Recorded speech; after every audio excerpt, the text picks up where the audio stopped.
Assalamualaikum warahmatullahi wabarakatuh. Sebelumnya perkenalkan, nama saya Nisha Amalia dengan NIM 1911100002537. Prodi Manajemen Fakultas Ekonomi dan Bisnis Unisnu Jepara.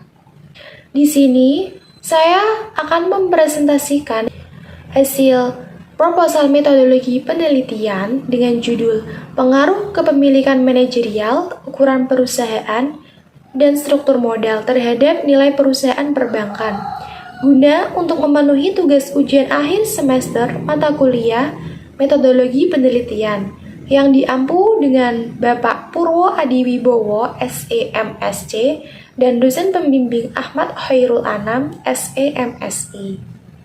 Latar belakang dari proposal metodologi penelitian ini yaitu perusahaan didirikan dengan tujuan mensejahterakan pemegang saham. Tujuan ini dapat dicapai dengan memaksimalkan nilai bisnis.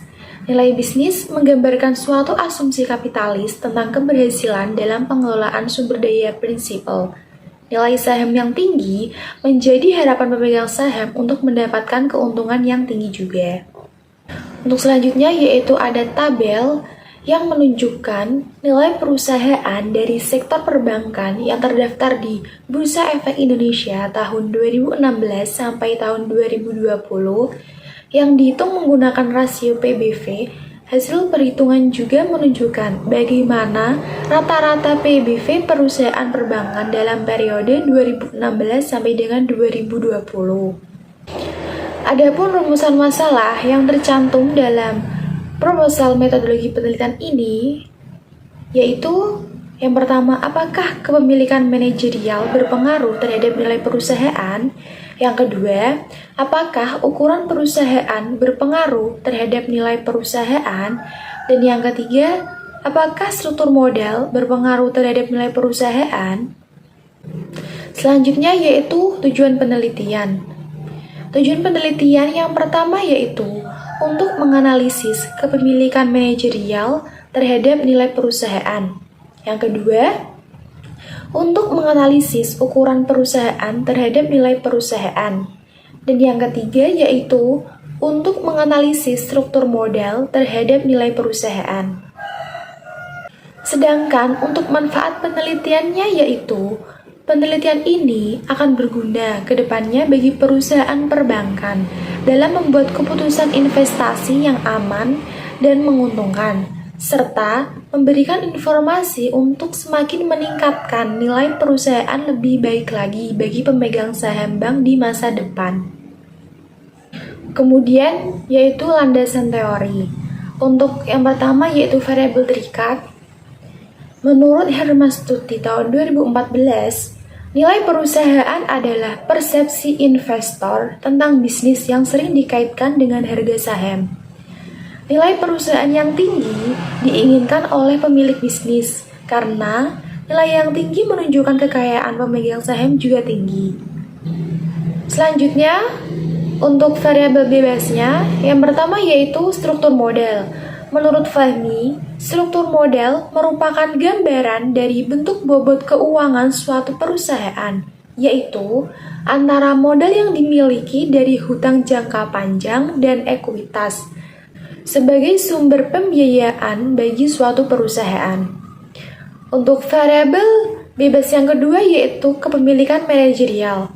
Menurut Laila tahun 2011, kepemilikan manajerial atau aset manajemen adalah pemegang saham manajemen yang berpartisipasi aktif dalam pengambilan keputusan perusahaan atau direksi dan auditor. Dan untuk yang ketiga, variabel bebas yang ketiga yaitu ukuran perusahaan.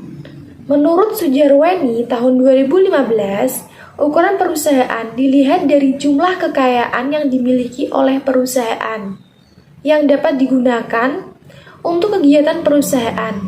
Semakin besar total aset yang dimiliki bisnis, semakin besar juga ukuran bisnis tersebut. Selanjutnya yaitu kerangka pemikiran. Dapat dilihat dengan kerangka pemikiran yang ada di PowerPoint ini. Untuk yang pertama yaitu X1 kepemilikan manajerial, X2 ukuran perusahaan, dan X3 struktur modal. Dan untuk variabel terikatnya yaitu terhadap nilai perusahaan. Apakah semua variabel bebas tersebut berpengaruh atau tidak terhadap variabel terikat yaitu nilai perusahaan? Kemudian, hipotesis penelitian. Yang pertama yaitu X1 kepemilikan manajerial berpengaruh positif terhadap nilai perusahaan. Yang kedua, ukuran perusahaan berpengaruh negatif tidak signifikan terhadap nilai perusahaan. Dan yang ketiga, yaitu struktur modal berpengaruh positif terhadap nilai perusahaan. Selanjutnya yaitu metode penelitian. Jenis penelitian ini menggunakan penelitian kuantitatif. Yaitu penelitian ini menggunakan gaya kuantitatif karena data berupa angka-angka. Penelitian kuantitatif adalah studi sistematis tentang bagian-bagian dan fenomena tertentu, sehingga dapat sampai pada kesimpulan yang diperlukan. Kemudian, data yang digunakan dalam penelitian ini yaitu merupakan data sekunder. Data sekunder yaitu sumber data yang tidak perlu dikumpulkan sendiri yang bisa diperoleh dengan membaca, mempelajari, dan memahami melalui cara lain yang diambil dari literatur, buku, teks, serta dokumen. Data sekunder yang digunakan dalam penelitian ini yaitu laporan tahunan yang di dalamnya termasuk laporan keuangan dari perusahaan perbankan. Data sekunder ini diperoleh dari database perusahaan perbankan yang terdaftar di Bursa Efek Indonesia. Selanjutnya untuk populasi dan sampel, untuk populasinya, perusahaan perbankan yang resmi terdaftar di Bursa Efek Indonesia periode 2016 sampai dengan periode 2020. Untuk sampelnya, teknik pengambilan sampel yang digunakan dalam penelitian ini menggunakan teknik purposive sampling. Teknik purposive sampling yaitu pengambilan sampel yang didasarkan pada kriteria tertentu. Adapun kriteria pengambilan sampel sebagai berikut. Yang pertama, perusahaan perbankan yang terdaftar di Bursa Efek Indonesia selama periode 2016 sampai dengan 2020. Yang kedua, perusahaan perbankan yang delisting dari Bursa Efek Indonesia selama periode 2016 sampai dengan 2020. Dan yang ketiga yaitu perusahaan perbankan syariah yang terdaftar di Bursa Efek selama periode 2016 sampai dengan 2020. Selanjutnya, metode pengumpulan data yang dilakukan dalam penelitian ini yaitu dengan metode unduh data melalui internet. Dan untuk metode pengolahan datanya untuk penelitian ini adalah analisis regresi linear berganda. Lalu yang terakhir yaitu metode analisis data. Metode analisis data di sini kita menggunakan 3 tahap. Yang pertama yaitu metode analisis regresi linear berganda.